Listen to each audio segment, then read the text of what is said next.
Қайырлы күн баршаңызға. Бүгін мен осындай чипсымен жасалатын салат, яғни хризантема салатының рецебімен бөлісемін.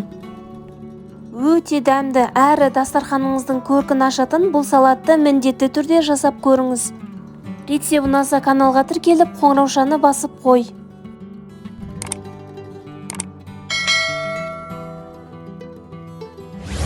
Бұл салатты жасау үшін бізге тауық еті, кукуруз, соленый қияр және 4 жұмыртқа қажет. Ысталған тауық еті мен қиярды осылайша ұсақ-ұсақ төртбұрыш етіп тураймыз. Жұмыртқаның ағы мен сарысын бөліп, оның ағын теркінің үлкен көзінен, ал сарысын кішкентай көзінен өткіземіз. Ең астына етті салып, оның бетіне майонез сеуіп шығамыз. Келесі тұздалған қиярды салып, оның бетіне тағы да аздап майонез себеміз.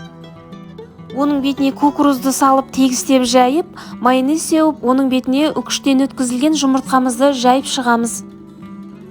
Ең соңында жұмыртқаның сарысын осылайша жайып шығып, оның бетіне чипсімізді осылайша әдемілеп орналастырамыз. Достар, салаттың толық құрамы видеоның астында описание бөлімінде көрсетілген. Жаңа жылға міндетті түрде осы салатты жасап көріңіздер. Достар, рецеп ұнаса каналға тіркеліп, қоңыраушаны басып, құрбыларыңмен бөлісуді ұмытпа.